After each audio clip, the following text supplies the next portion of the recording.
अक्सर इन्वेस्टर जो mutual funds के अंदर अपना पैसा डालते हैं वो जनरली एक टॉपिक के ऊपर काफी ज्यादा मार खा जाते हैं जिसका नाम है टैक्सेशन।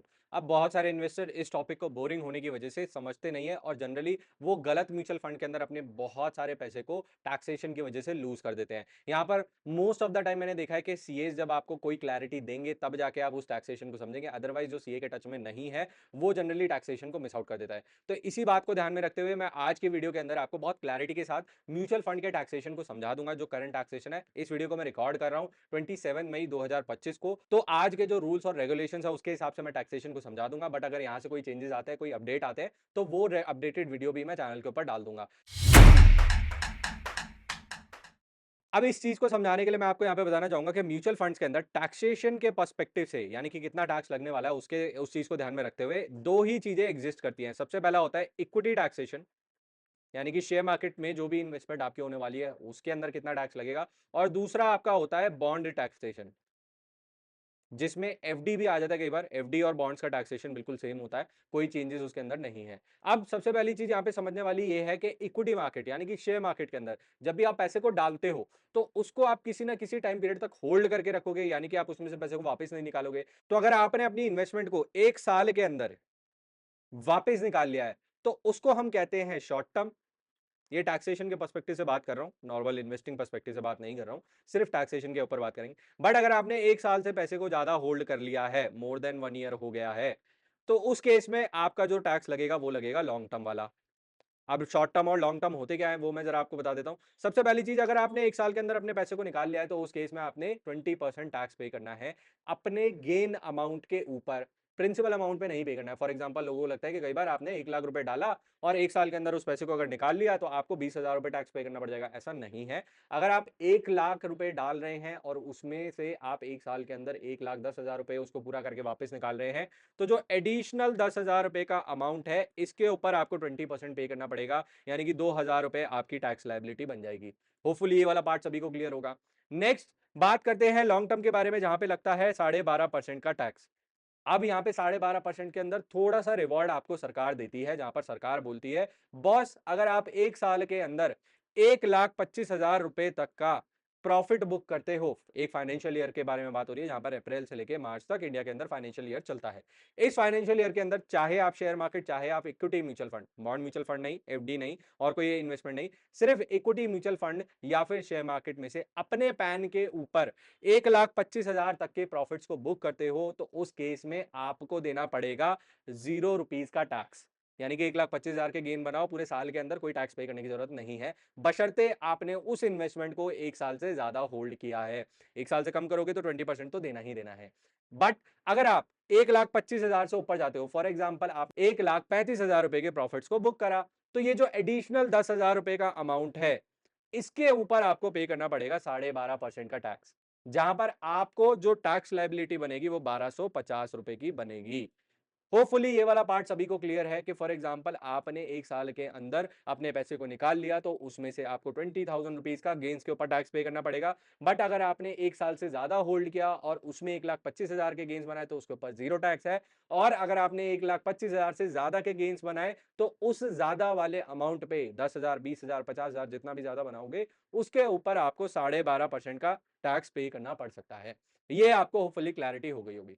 अब बात कर लेते हैं बॉन्ड म्यूचुअल फंड और एफडी के बारे में। यहां पर हमें समझने की जरूरत है कि जो भी गेन्स एक साल के लिए करें, 2 साल के लिए करें, 3 साल के लिए करें, चाहे जितने भी टाइम पीरियड के लिए हम इसको होल्ड करें, हमारे जितने भी गेन्स बॉन्ड या एफडी की इन्वेस्टमेंट से निकलने वाले हैं। इसके अंदर डेट म्यूचुअल फंड्स आ जाते हैं, जैसे कि liquid, overnight, money market, dynamic bond fund, all season bond fund, ये सारे बॉन्ड फंड आ जाते हैं। उन उन सभी म्यूचुअल फंड्स के केसेस से जो भी आप गेन्स बनाए, फॉर एग्जाम्पल 1 लाख रुपए डाला और आपने चाहे इसको 3 साल भी होल्ड कर लिया और उस 3 साल के बाद आपकी जो टोटल वैल्यू बनी वो बनी 1.5 लाख रुपीस, आपने 1.5 लाख रुपए की फाइनल वैल्यू बना ली और आपने इसे रिडीम करा तो इसमें से आपके 50,000 रुपए के टोटल गेन निकल के आ गए। अब ये 50,000 रुपए आपकी ओवरऑल सैलरी में जाके ऐड हो जाएगा, यानी कि आपकी इनकम टैक्स ब्रैकेट के अंदर ऐड हो जाएगा। तो अगर आप आज की डेट में 12 लाख रुपए तक कमा रहे थे, तो आप अपनी इंडियन गवर्नमेंट को बोलते हो कि बॉस मैं न्यू टैक्स रिजीम के अंदर जा रहा हूँ, वहाँ पर मुझे 12 लाख तक की इनकम के ऊपर कोई टैक्स पे करने की जरूरत नहीं है। तो उस हिसाब से आप मेरे से कोई टैक्स नहीं ले सकते। बट सरकार आपको बोलती है कि बॉस आपने 50,000 रुपए का एडिशनल गेन बना लिया है, इसको हम आपकी सैलरी के अंदर ऐड कर देंगे, अब शायद आप टैक्स ब्रैकेट के अंदर आना शुरू हो जाओगे। इसमें भी थोड़ी बहुत रिबेट सरकार दे देती है, तो शायद 12,50,000 तक भी आप टैक्स ब्रैकेट के अंदर ना हो। बट अगर फॉर एग्जाम्पल आपने 1 लाख तक के प्रॉफिट बनाए, 2 लाख तक के प्रॉफिट बनाए, तो उस केस में आपकी total annual income 13 lakh 14 lakh रुपए तक पहुंच जाएगी और तब आप टैक्स ब्रैकेट के अंदर आना शुरू हो जाओगे। सेकंड एग्जांपल मैं लेना चाहता हूं उन सभी इन्वेस्टर का जो 30% टैक्स ब्रैकेट के अंदर आते हैं, वो अगर एफडी और बॉन्ड म्यूचुअल फंड से अपना पैसा बनाते हैं, तो उनका जो प्रॉफिट है उसके ऊपर भी 30% टैक्स ब्रैकेट लगनी शुरू हो जाती है। और जो एक्चुअल में वो एफडी कर रहे थे, जहां पर 6 साढ़े 6 7% का रिटर्न उन्हें मिल रहा था, वो टैक्स कटने के बाद 4 साढ़े 4% का ही रिटर्न रह जाता है। तो ये चीज भी मैं बहुत क्लैरिटी के साथ बताना चाहता हूं कि जब भी आप एफडी के अंदर पैसा डाल रहे हो और आपकी इनकम स्लैब है हाई, तो उस केस में एफडी से बनाए जाने वाले सारे प्रॉफिट इनकम टैक्स स्लैब के अंदर आते हैं और वो भी आपकी हायर टैक्स ब्रैकेट के हिसाब से ही डिडक्ट किए जाएंगे। तो एफडी के रिटर्न 6 7 8% तक के रिटर्न को देख के खुश मत होइए, एक्चुअल में उसके अंदर टैक्स कंसिडरेशन को भी समझिए, जिससे आपके जो रिटर्न है वो 4 साढ़े 4 5% तक ही रहने वाले हैं, इससे ज्यादा आपके रिटर्न नहीं रहने वाले हैं। तो ये सेकंड चीज मैं यहां पे समझाना चाहता था। तीसरी चीज जो मैं बात करना चाहता हूं, वो बात करना चाहता हूं ग्रोथ ऑप्शन एंड आईडीसीडब्ल्यू प्लान के बारे में।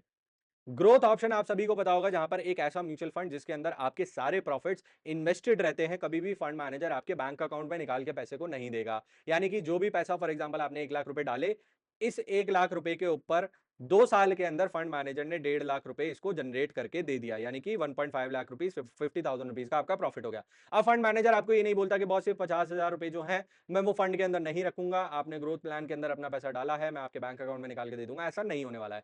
आपका जो पैसा है वो ग्रोथ प्लान के अंदर इन्वेस्टेड ही रहेगा, कभी भी आपके बैंक अकाउंट में नहीं आएगा, अगर आप उस पैसे को विड्रॉ नहीं करते हो तो। इस बात को ध्यान से समझ लेना, कई बार इन्वेस्टर को कंफ्यूजन होता है और वो गलत प्लान के अंदर अपने पैसे को डाल देते हैं। जहां पर मैंने बोला इन्वेस्टर को कि सर अगर आप अपने पैसे को ज्यादा से ज्यादा ग्रो होते हुए देखना चाहते हो, तो जो भी इन्वेस्टमेंट अमाउंट है वो ग्रोथ प्लान के अंदर ही रखें।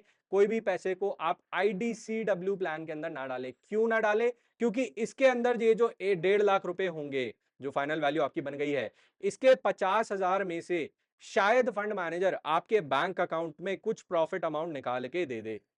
तो उससे क्या होगा? उससे क्या फर्क पड़ रहा है? तो उससे फर्क ये पड़ रहा है सर कि सबसे पहली चीज, आपका जो पैसा ग्रो हो सकता था, जो 50,000 रुपए और ज्यादा ग्रो हो सकते थे, कंपाउंडिंग इंटरेस्ट मिल सकता था, वो नहीं मिलेगा। दूसरी चीज, आपको बिना मांगे पैसे आपके बैंक अकाउंट में मिल गए, यानी कि आपके पास लिक्विडिटी बढ़ गई। अब आपको उसको दोबारा उठा के किसी ना किसी इन्वेस्टमेंट के अंदर डालना पड़ेगा। तीसरा क्या होगा? ये जो 50,000 रुपए आए हैं, ये भी सैलरी टैक्सेशन के हिसाब से ही काउंट किए जाएंगे। इसके ऊपर भी सैलरी टैक्स स्लैब वाला ही टैक्सेशन लगेगा। तो आपको यहां पर समझ में आया, चाहे आपने शायद शेयर मार्केट वाले म्यूचुअल फंड में भी क्यों ना पैसा डाला होता, बट क्योंकि आपने आईडीसीडब्ल्यू के अंदर डाला था और उसमें से फंड मैनेजर ने निकाल के आपको 50,000 रुपए का डिविडेंड निकाल के दे दिया, तो अब ये जो 50,000 रुपए है वो आपकी इनकम की तरह ट्रीट किया जाएगा और आपको इनकम टैक्स स्लैब के हिसाब से इसके ऊपर टैक्स भरना पड़ेगा। तो ये उन इन्वेस्टर के लिए तो बिल्कुल ज्यादा सूटेबल है जिनकी कोई एक्टिव इनकम नहीं है, सैलरी से कोई पैसा नहीं आ रहा है, ना बिजनेस से कोई पैसा आ रहा है। सिंपल वो म्यूचुअल फंड को डिविडेंड्स की मदद से यूज करके अपने बैंक अकाउंट में पैसे लेते रहेंगे और अगर वो साल भर में 12 लाख की अमाउंट से नीचे रहते हैं तो वो टैक्स फ्री प्रॉफिट एंजॉय करते रहेंगे। बट अगर आप आ रहे हैं हाई टैक्स ब्रैकेट के अंदर, तो उस केस में आपके लिए आईडीसीडब्ल्यू प्लान बिल्कुल भी सूटेबल नहीं है। आपके लिए सिर्फ ग्रोथ ऑप्शन सूटेबल है एंड आपको उसी के अंदर अपने पैसे को डालना है। होपफुली ये वाला पार्ट भी आपके लिए क्लियर होगा। चौथी चीज जो मैं बात करना चाहता हूं, वो जो बात करना चाहता हूं हाइब्रिड फंड्स के बारे में। बहुत सारे इन्वेस्टर को कंफ्यूजन होता है कि कंजर्वेटिव हाइब्रिड, जहां पर 30% इक्विटी 70% बॉन्ड्स के अंदर पैसा लगता है। बैलेंस हाइब्रिड, जहां पर 50-50 पैसे को मैनेज किया जाता है। एग्रेसिव हाइब्रिड, जहां पर अगेन 70% इक्विटी एंड 30% बॉन्ड्स के अंदर पैसा लगता है। मल्टी एसेट, जहां पर अगेन 55-50% के आसपास equity, 30% bonds and 20% gold silver के अंदर पैसे को रखा जाता है। इन सभी कैटेगरीज का टैक्सेशन क्या है, तो इसको भी मैं आपको बहुत सिंपल लैंग्वेज में समझा देता हूं। यहां पर आपको देखने की जरूरत है कि वो सभी फंड्स जो कि 65% से ज्यादा पैसा अपना शेयर मार्केट के अंदर लगा के रखते हैं, उन सभी फंड्स के लिए है इक्विटी टैक्सेशन। बट अगर वो 65% से नीचे अपना एलोकेशन शेयर मार्केट के अंदर रखते हैं, तो उनके लिए है डेट टैक्सेशन। जो कि हम पहली वाली स्लाइड के ऊपर डिस्कस कर चुके हैं।